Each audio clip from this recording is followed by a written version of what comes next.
Good afternoon. My name is Haley Busch, and I'm the Outreach Director for 1000 Friends of Florida.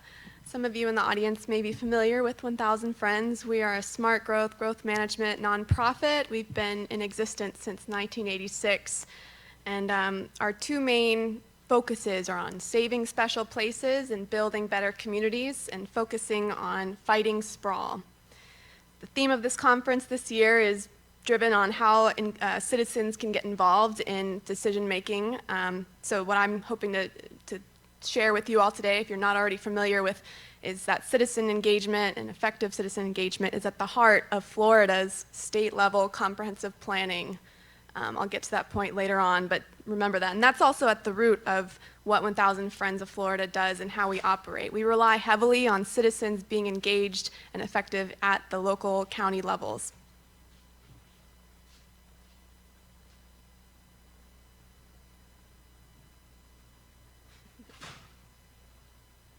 I'll get better, smoother at this. There we go. So growth in Florida, it's back, right? In 2018, we saw more than 300,000 Floridians move to Florida. And many of you probably have heard the number from last summer, July 2019, the Demographic Estimating Conference came up with a statistic from a study they did where about 900 Floridians are moving here, 900 new Floridians are coming to our state every single day. So there's something in there that 1000 Friends should capitalize on. 900, that's close to 1,000. We should have like a welcome pamphlet inviting these 900 new citizens to be, friends to Florida. So that's something I think I'm going to push to the top here, is how do we get these 900 new residents to be friends of Florida.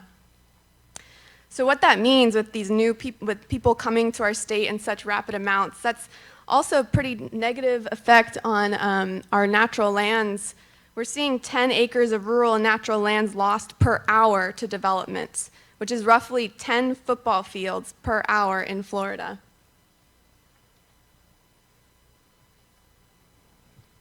So what does that look like and feel like to us on an everyday basis? Well, 900 new Floridians per day, that sounds like a busier drive to work, more traffic congestion. 10 acres of developed land per hour, that could also be more obstructed views from your neighborhood, less wildlife sightings maybe. But unfettered growth also looks like this: stressed waterways from excess nutrient pollution. Water tends to run off pavement a lot faster and easier than natural lands. And unfettered growth, what do I mean by that? When I say the word sprawl, unfettered growth,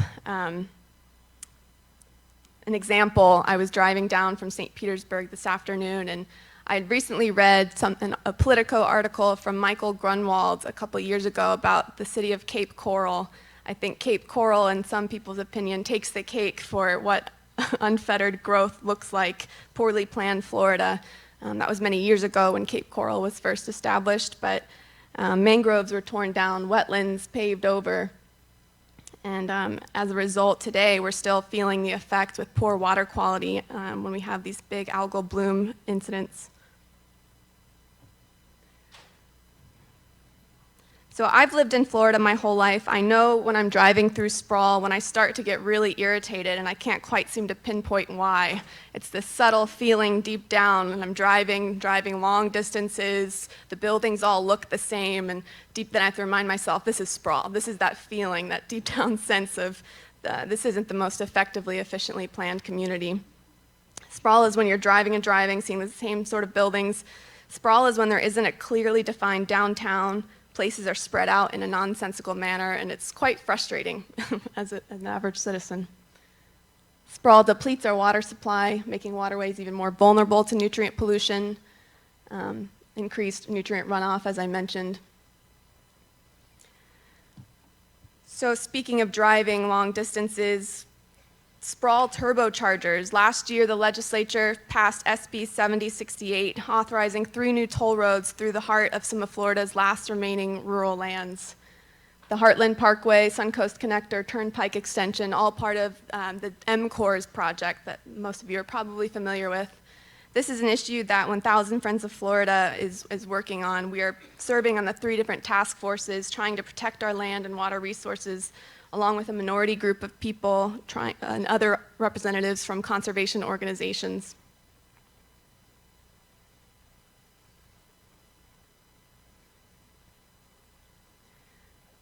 So if you haven't already realized that sprawl, that 1,000 Friends of Florida is against sprawl, let me give you 6 more reasons why this is a societal ill. Sprawl adds to water pollution, destroys wildlife habitat, worsens traffic congestion, raises costs for taxpayers, like increased tax burdens due to more expensive road utility maintenance costs, school construction, maintenance costs of the associated things. When we extend out our resources, we have to maintenance them more regularly, and it puts undue burden on the more things that we're building. We have to maintenance them and service them over the years. Also reduces property values. People are less likely to want to move to places that frustrate them deep down when they're driving to and from locations. So people want to live in places that increase their quality of life, make them feel excited to be there.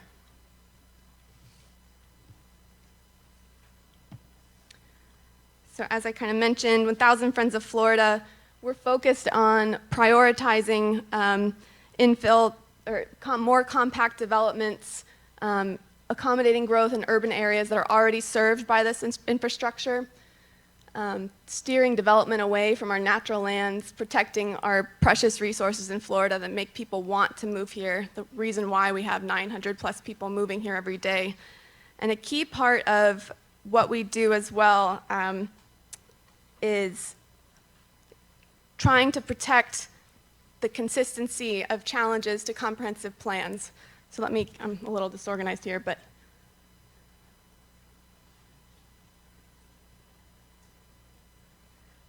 another thing 1,000 Friends of Florida has done is the Florida 2070 projects. The Florida 2070 and Water 2070 reports. We partnered in 2016 with the Department of Agriculture and Consumer Services and the UF GeoPlan Center to produce these reports that highlight what the alternative, the trajectory level of growth and development into our state, a baseline trend and alternative maps of Florida showing what happens to the state if we continue to develop the way we do now.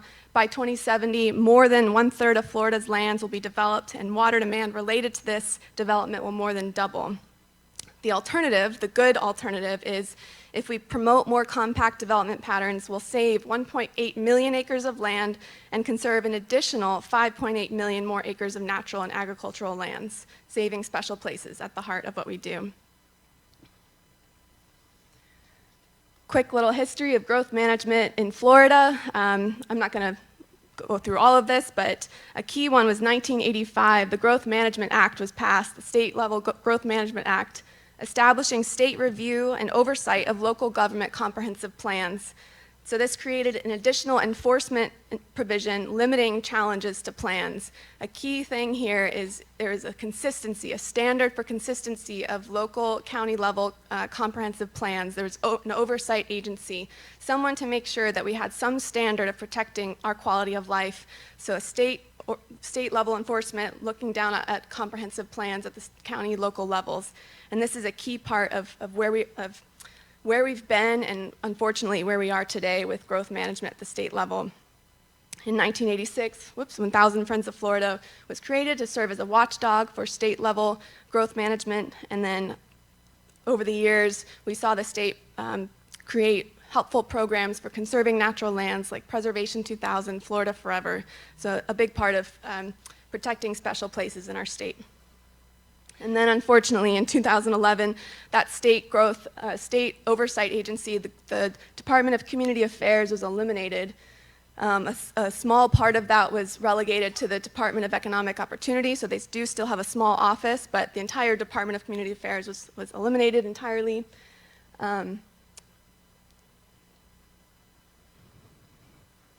Additionally, in 2011, water management districts' budgets were slashed, people were laid off, they decreased in size, so thus reducing their ability to oversee and properly govern and manage the water resources of their region.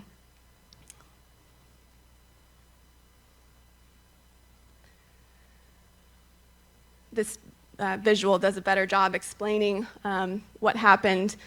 Under the Department of Economic Opportunity, the new home of growth management, state oversight, we saw expedited review of comprehensive plan amendments. So this graph shows what was going on under Department of Community Affairs prior to 2011. So DCA objected a majority of the time, sent things back for review, And then after 2011, between 2012 to 2016, things were expedited. Changes to local and county level comprehensive plans were on the fast track. So this is tricky in terms of we don't have a consistent oversight of what's going on at the state and local levels. And it's dangerous for protecting how citizens can get engaged at the local county level and are able to protect the quality of life that they enjoy in their community. So more doom and gloom. Last legislative session in 2019, we saw House Bill 7103, a really bad amendment was tacked on in like the last 3 or 4 days of session. It didn't go through the normal legislative committee hearing process. This HB 7103, the amendment pulled out protections for citizens challenging comprehensive plans and development orders particularly. They don't get the benefit of a full hearing. And then additionally, kind of as a slap in the face here, losers then must pay the winner's legal fees and costs. So this amendment was added on the Senate floor without discussion, without going through the normal scrutiny process. Legislators were ready to leave Tallahassee, and unfortunately it passed. This conference is about what citizens can do, and I'm afraid that 7103 and that last-minute amendment made our work here much more difficult. However, 1,000 Friends of Florida, we are working now during the 2020 session to try to get that amendment repealed. My colleagues are in Tallahassee. They've been in Tallahassee since the start of session, and they're up there distributing potential language for amendments, trying to urge legislators to repeal that bad part of 7103. We are responding, and they're not just letting this issue slide by. This is critical to how citizens can or cannot get engaged, and creates a chilling effect, unfortunately, on people trying to challenge bad development orders at the county and city level.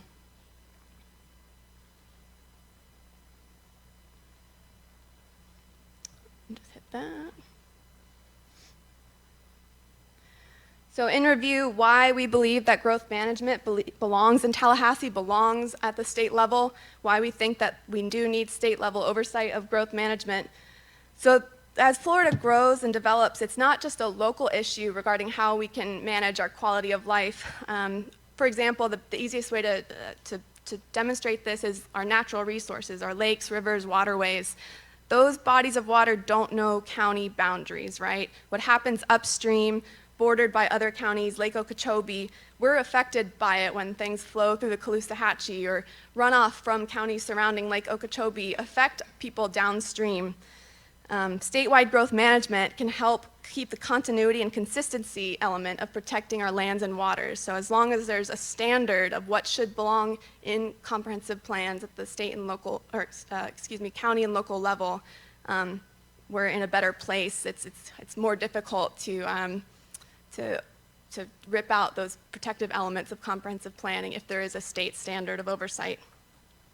And additionally, this kind of piggybacks off of what Wayne said. There are common issues that Floridians always prioritize, right? We want to protect our quality of life, healthy environment, strong economy. These are all bipartisan issues, bipartisan Florida priorities. So we're notoriously a weird purple state, but there are a lot of things that do unite us across the ages, and that's always something to keep in mind here when we speak in front of our elected officials.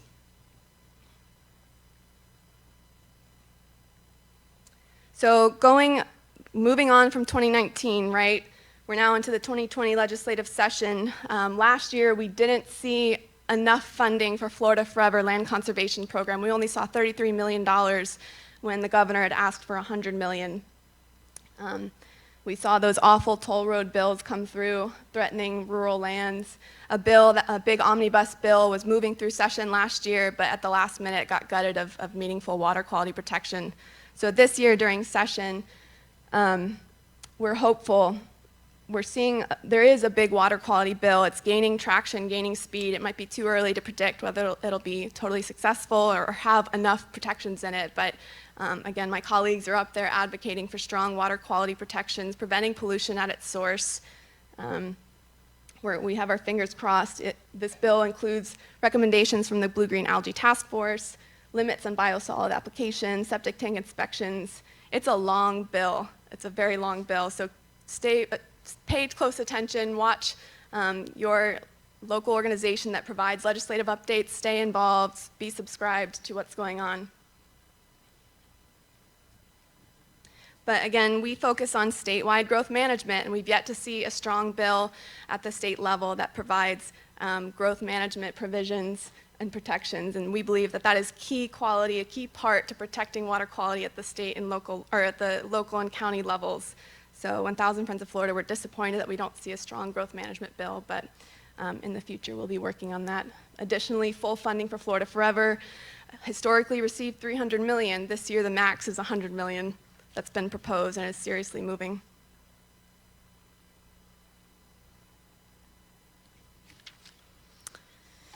I'm scurrying along, I'm seeing the hook. So again, we'd like to see state-level growth management, a land management agency at the state level overseeing these issues. We want to see the restoration of citizens' ability to enforce growth management provisions, so that's a big part of HB 7103, trying to repeal that harmful amendment, something we're working on now.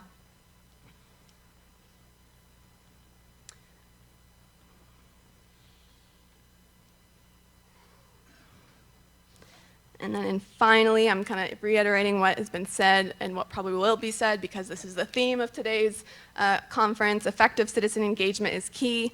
And I think something personally I am going to hold myself to, going and talking to elected officials, making a meeting, an appointment with your city council members or your county council members.